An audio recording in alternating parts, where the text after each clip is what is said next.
17 ఏళ్లలో 14 ప్రభుత్వాలు ఎక్కడైనా సాధ్యమా? కానీ ఇది నేపాల్లో సాధ్యమే. రాజరికం నుంచి ప్రజాస్వామ్యం వైపు కొట్లాడి అడుగులు వేసి అవినీతి పెరిగిందని చెప్పి మళ్ళీ రాజరికమే కావాలని ఉద్యమాలు చేస్తూ ఇప్పుడు సోషల్ మీడియా బ్యాన్ పై కదం తొక్కి పార్లమెంటుకు నిప్పు పెట్టి ప్రధానిని గద్దె దిగేలా చేసి నేపాల్ ఏం సాధించింది? ఎటు వెళ్తుంది? పక్కనున్న భూటాన్ ప్రశాంతంగా ఉంటే నేపాల్ మాత్రం నిత్య కల్లోలంగా ఎందుకు తయారైంది?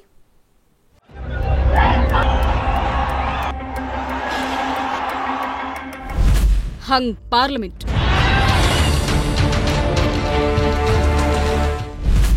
సంకీర్ణ ప్రభుత్వాలు,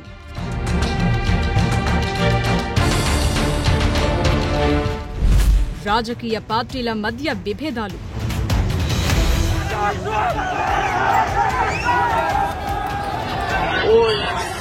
రెండు 2008 నుంచి 2025 దాకా ఏకంగా 17 ఏళ్లలో 14 ప్రభుత్వాలు మారాయంటే అక్కడ అన్స్టెబిలిటీ ఎలా ఉంటుందో అర్థం చేసుకోవచ్చు. ఎప్పుడూ కీచులాటలు, అవినీతి పనులు, అధికార దుర్వినియోగం, ఆర్థిక అక్రమాలు, విదేశీ నిధుల మళ్లింపు ఇవి కామన్. వీటికి తోడు విపరీతమైన రేట్లు, నిరుద్యోగం, విద్య, ఆరోగ్య రంగాల్లో ప్రభుత్వ వైఫల్యం ఇవన్నీ నేపాలీల్లో అసంతృప్తి పెంచాయి. ఆర్థిక అసమానతలు, పేదరికం తీవ్రం కావటంతో ప్రజాస్వామ్యంపై నమ్మకం కోల్పోయారు. ఫైనల్ గా ఇవన్నీ నేపాల్ కొంపముంచాయి. పక్కనున్న భూటాన్ ప్రశాంతంగా ఉంటే నేపాల్ మాత్రం అల్లకల్లోలంగా ఉంటోంది. హిమాలయాలు ఉన్నా, టూరిజం అడ్వాంటేజ్ గా ఉన్న చిన్న దేశమైనా తలరాత మార్చుకోలేకపోతున్నారు. అవన్నీ 1 by 1 చూద్దాం.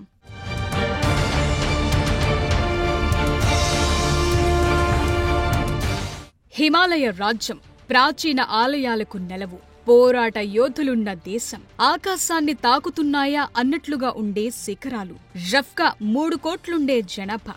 సో పకడ్బందీగా డెవలప్ చేసుకోవచ్చు. కానీ అలా జరగటం లేదు. అదే సమస్య. ఇది ప్రజల్లో ఉంది, పాలకుల్లో ఉంది. కారణం, రాజరికం నుంచి ప్రజాస్వామ్యం వస్తే అవినీతి తగ్గుతుంది, ప్రజలు ఎన్నుకున్న ప్రభుత్వంతో పనులు చేయించుకోవచ్చు అని పోరాటాలు చేశారు. సీన్ కట్ చేస్తే అవినీతి విపరీతంగా పెరిగిపోవటంతో ఒక దశలో రాజరికమే బెటర్ అన్నట్లుగా పోరాటాలు జరిగాయి. ఇప్పుడు ఏకంగా ప్రభుత్వమే పతనమైన పరిస్థితి.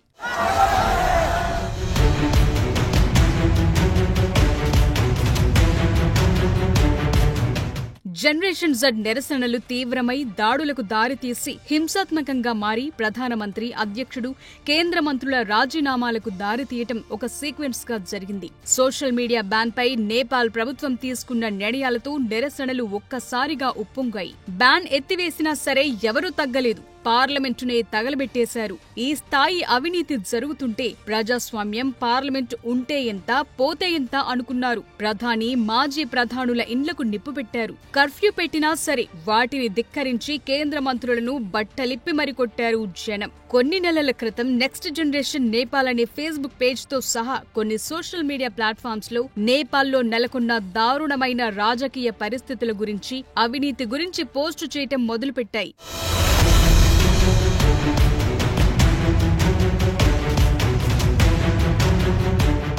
ఎక్కువ మంది 1996 నుంచి 2012 మధ్య జన్మించిన వారే నిరసనల్లో పాల్గొంటున్నారు. వీళ్లను జనరేషన్ జెడ్ గా పిలుస్తున్నారు. 2008 నుంచి నేపాల్ ప్రజాస్వామ్య దేశంగా మారినప్పటి నుంచి కథ మారింది.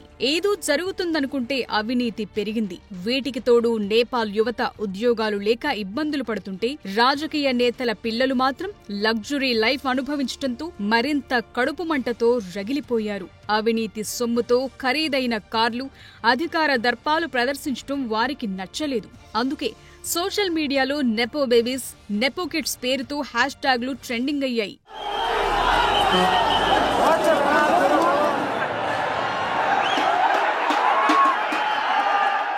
నిరసనకారులు ఒక్క సోషల్ మీడియాపై బ్యాన్ ఎత్తేయాలని కోరలేదు. అవినీతి అంతం, సామాజిక అసమానతలు తొలగిపోవటం, నిరుద్యోగ సమస్యను తీర్చడం వంటివి ముందు పెట్టారు. అల్లర్ల టైంలో 5 మాజీ ప్రధానుల నివాసాలను తగులబెట్టారు. ఇందులో కేపీ ఓలీ, ప్రచండ మాధవ్ కుమార్ నేపాల్, జాలానాథ్ ఖనాల్, షేర్ బహదూర్ దేవుబా ఇండ్లున్నాయి. వారిలో కొందరిని సైన్యం రక్షించేలోపే తీవ్రంగా కొట్టారు కూడా. ఇందులో మాజీ ప్రధాని ఖనాల్ భార్య రాజ్యలక్ష్మి చిత్రకారైతే కాట్మండ్లోని వారి ఇంటిని తగలబెట్టినప్పుడు తీవ్రంగా కాలిన గాయాలతో చనిపోయారు. నేపాల్ విదేశాంగ మంత్రి దేవూబా మరియు భార్య అర్జు దేవూబా పైన దాడి జరిగింది. ఆర్థిక మంత్రి బిష్ణు ప్రసాద్ పౌడెల్, ఎంపీ ఏక్నాథ్ ధకల్ ఈ ఇద్దరు కేపీ ఓలీకి సన్నిహితులు. ఈ ఇద్దరినైతే నిరసనకారులు బట్టలు విప్పి రోడ్లన్నీ తిప్పారు. అంతేకాదు లలిత్పూర్లోని నక్కు సెంట్రల్ జైలును కూడా నిరసనకారులు తగులబెట్టారు. అక్కడ రాష్ట్రీయ స్వతంత్ర పార్టీ అధినేత కేపీ ఓలీ విమర్శకుడు రబీ లామిచానే అరెస్ట్ అయ్యుండగా ఆయన్ను బయటకు విడుదల చేశారు. నేపాల్ చాలా నష్టపోయింది, చాలా వెనక్కిపోయింది కూడా. ఇప్పుడైతే ఇంకా తేరుకుని నష్టం. ఎటు వెళ్తుందో తెలియదు. 3 కోట్ల మందిని మేనేజ్ చేసే పరిస్థితి లేకుండా పోయింది. ఇదంతా నేపాల్ పాలకుల పాపాలే. ప్రజల రాచరికం వద్దు, ప్రజాస్వామ్యం ముద్దు అని పోరాటం చేసి సాధించుకుంటే దాన్ని కూడా మొత్తం చెడగొట్టేశారు. అవినీతి, బంధుప్రీతితో నేపాల్ బతుకు బస్టాండ్ అయింది. ఇప్పుడు మళ్లీ ప్రజాస్వామ్యం వద్దు, రాచరికం కావాలని నినాదిస్తున్న పరిస్థితి. మరోవైపు నేపాల్ను ఎక్స్పెరిమెంటల్ గ్రౌండ్గా అమెరికా, చైనా చూస్తున్నాయి. మరి నేపాల్ భవిష్యత్ ఏంటి?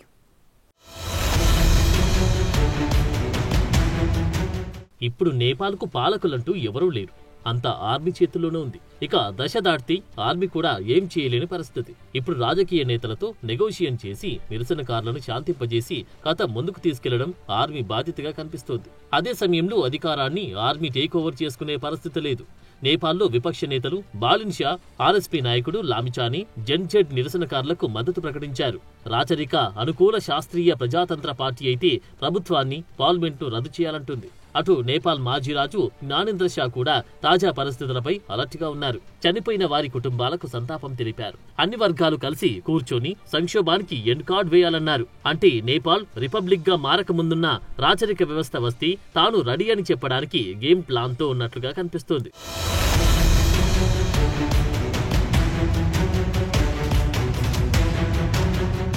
నేపాల్లో హింసాత్మక పరిస్థితులపై భారత్ కూడా అలర్ట్ గా ఉంటుంది. అక్కడ చిక్కుకున్న మన వాళ్లను వెనుక రప్పిస్తున్నారు. భద్రతా వ్యవహారాలపై కేబినెట్ కమిటీ మీటింగ్లో నేపాల్లో జరిగిన పరిణామాలపై చర్చించారు. నేపాల్లో హింస హృదయ విదారకంగా ఉందని, నేపాల్ స్థిరత్వం, శాంతి, శ్రేయస్సు తమకు అత్యంత ముఖ్యమైనవని ప్రధాని అన్నారు. నేపాల్కు నిజమైన మిత్రదేశంగా మనమే ఉన్నా ఆ దేశం అటు చైనాకు దగ్గరగా ఉంది. మొన్నటికి మొన్న ఎస్సీఓ సమ్మిట్ లో చైనా అధ్యక్షుడితో కేపీ ఓలీ ఫోటో కూడా దిగారు. అంతలోనే గద్దె దిగిపోవాల్సి వచ్చింది.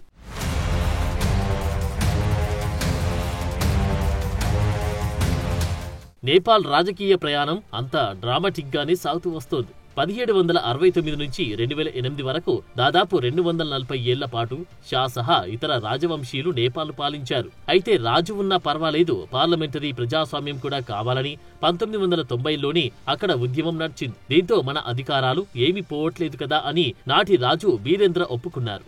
అయితే 2001లో జరిగిన అనూహ్య సంఘటన నేపాల్లో రాజరికానికి చెక్ పెట్టింది. బీరేంద్ర కుమారుడు దీపేంద్ర తన తండ్రి, తల్లితో పాటు సోదరుడు, సోదరీమణులను హతమార్చారు. ఆ తర్వాత తాను సూసైడ్ చేసుకున్నాడు. ఆ తర్వాత బీరేంద్ర సోదరుడు జ్ఞానేంద్ర షా పీఠంపై కూర్చున్నాడు. 2005లో జ్ఞానేంద్ర పార్లమెంట్ను రద్దు చేసి అధికారం చేజిక్కించుకోవడాన్ని నేపాలీలు జీర్ణించుకోలేకపోయారు. దీంతో 2006లో ప్రజాస్వామ్యాన్ని మళ్లీ తీసుకొచ్చారు. దీంతో 2008లో రాచరికం రద్దై లౌకిక గణతంత్ర రాజ్యంగా నేపాల్ అవతరించింది. అక్కడితో పరిస్థితి బాగుంటే నేపాల్ తలరాత మారిపోయి ఉండేది. కానీ దురదృష్టం నేపాల్ను వెంటాడింది.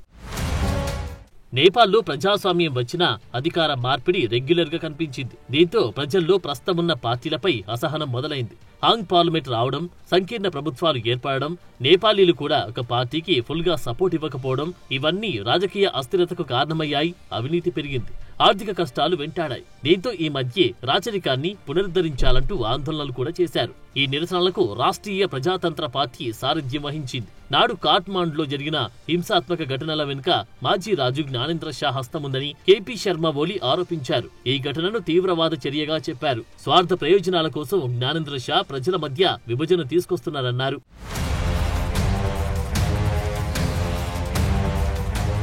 2008 మే 28న నేపాల్లో రాచరికం రద్దయ్యాక 17 ఏళ్లలో 14 ప్రభుత్వాలు మారాయి. రాజుల కాలంలో సుస్థిరతతో పాటు దేశం స్వయంగా సమృద్ధిగా ఉండేదని గుర్తుకు చేశారు. మతం కూడా ఆందోళనలకు మరో ముఖ్య కారణం.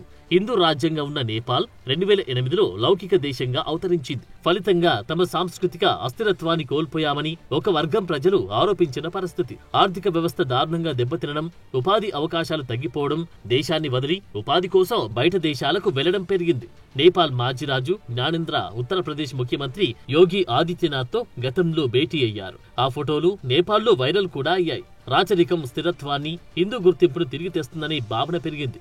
నేపాల్ జనాభాలో 3వ వంతు 35 ఏళ్లలోపు వాళ్లే ఉన్నారు. దీంతో అక్కడ టాపిక్ ఏదైనా గరంగరంగా ఉంటుంది. ఏ వ్యతిరేక నిర్ణయం తీసుకున్నా రియాక్షన్ వెంటనే వస్తూ ఉంటుంది. ఇప్పుడు అలాగే జరిగింది.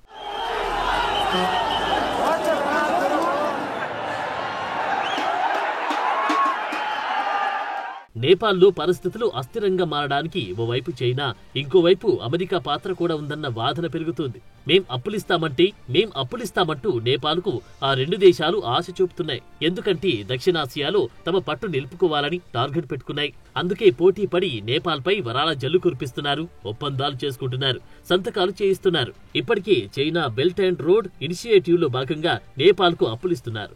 నేపాల్ను ఎక్స్పెరిమెంటల్ గ్రాండ్ గా చేస్తున్నారు. దీంతో సమస్యలు పెరుగుతున్నాయి. బాగుపడదామన్నా బాగుపడనివ్వకుండా కథలు నడుస్తున్నాయి.